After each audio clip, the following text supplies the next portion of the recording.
అక్కడ ఉన్న బాబాను, సైన్యాన్ని చూసి యువరాజు గుర్రం బెదిరి అడవిలోకి పరుగు తీసింది.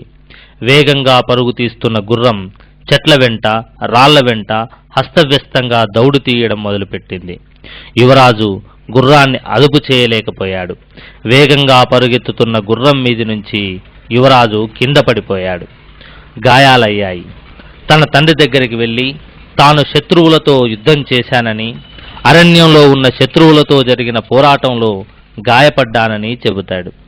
ఆగ్రహించిన రాజు వెంటనే తన సైన్యాన్ని బాబా మీదికి పంపిస్తాడు. బాబాను పిలుచుకురమ్మని తన వారిని ఆదేశిస్తాడు. అందుకు బాబా నిరాకరించి రాజునే తన వద్దకు రమ్మంటాడు. రాజు, సైన్యం వెనుకకు తిరిగి వెళ్ళిపోతారు. రాజు దగ్గరికి వచ్చిన సైనికులు అరణ్యంలో తాము చూసిన వ్యక్తి ఫకీర్ సాహెబ్ వలె ఉన్నాడని చెబుతారు. ఆ సమయంలో అక్కడ ఉన్న రాణికి తనకు కలలో వచ్చిన ఫకీరు జ్ఞాపకం వస్తాడు. ఆ ఫకీరు ఆశీస్సుల వలన తమకు సంతానం కలిగిందని, అతను మహనీయుడని, అతడితో యుద్ధం వద్దని రాజుకు నచ్చజెబుతుంది. రాజు ఆమె మాటలు వినడు. మంత్రి చెప్పినా రాజు అంగీకరించడు. రెండవసారి సైన్యాన్ని బాబా మీదికి పంపిస్తాడు. మళ్లీ యుద్ధం జరుగుతుంది. రాజు సైన్యం పారిపోతుంది. మహారాణి భయంతో వణికిపోతుంది. తన భర్తకు, కుమారుడికి ఎక్కడ ఆపద వాటిల్లుతుందోననే భయంతో ఫకీరును ప్రార్థిస్తుంది. బాబా తిరిగి మహారాణి కలలో దర్శనమిస్తాడు. ఆమె భయపడవలసిన అవసరం లేదని, అంతిమ విజయం మహారాజుకే దక్కుతుందని చెబుతాడు. మీకు, మీ కుటుంబానికి శుభం కలుగుతుందని చెప్పి అంతర్ధానమవుతాడు. ప్రతి సంవత్సరం సంక్రాంతి తరువాత వచ్చే రెండవ శుక్రవారం తన జన్మదినోత్సవమని చెబుతాడు. తరువాత ఒక రోజున నమాజ్ సమయానికి షహీద్ బాబా రాజు చేతిలో అమరుడవుతాడు. మంత్రి, రాజు యుద్ధం ముగించుకుని కోటకు చేరుకుంటారు. అప్పుడు రాణి తనకు కలలో కనిపించిన సన్నివేశాన్ని రాజుకు వివరించి చెబుతుంది. అప్పుడు రాజు పశ్చాత్తాపంతో కుమిలిపోతాడు. అతనిలోని అహంకారం, రాక్షసత్వం పోయి జ్ఞానోదయం కలుగుతుంది. తాను యుద్ధం చేసింది, హతమార్చింది ఒక మహానుభావుడినని బాధపడతాడు. చాలా పాపం చేశానని తనను తాను నిందించుకున్నాడు. ప్రాయశ్చిత్తంగా బాబాకు ఇక్కడ దర్గా కట్టిస్తానని ప్రమాణం చేసి బాట నిలబెట్టుకున్నాడు. తన జీవితాంతం అక్కడ పూజలు నిర్వహించాడు. తదనంతరం తన వంశం వారు కూడా ఈ పూజలు కొనసాగించాలని ఆదేశించాడు.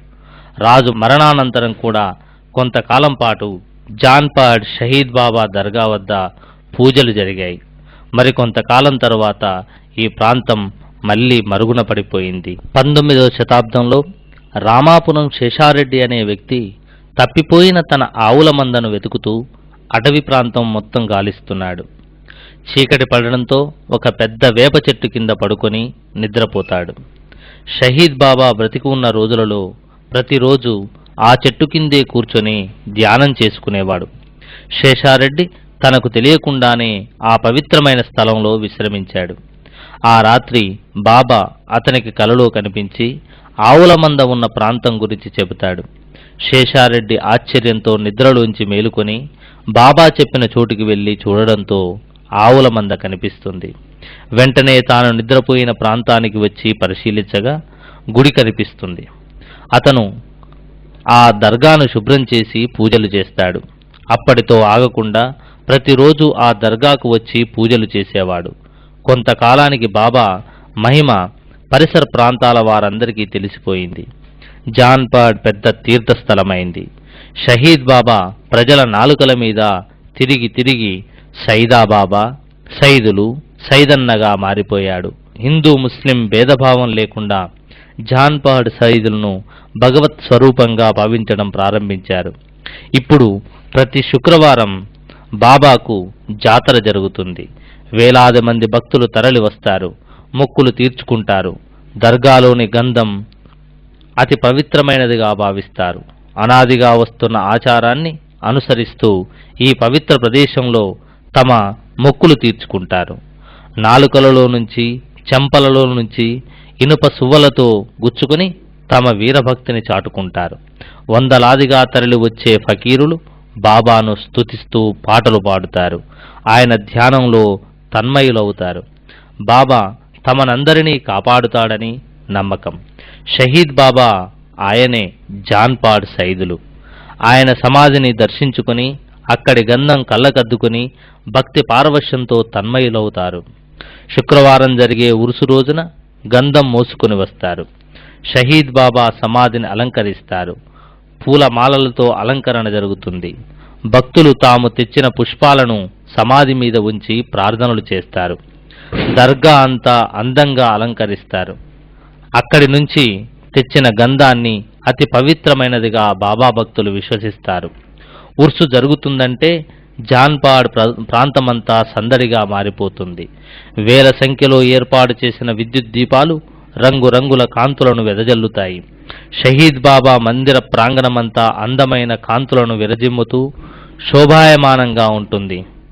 జాన్పాడ్ వెళ్లడం ఇప్పుడు ఎంతో సులువు. ఆర్టీసీ సంస్థ విరివిగా బస్సులను నడుపుతోంది. భక్తుల సౌకర్యార్థం వక్ఫ్ బోర్డ్ అనేక ఏర్పాటు చేసింది.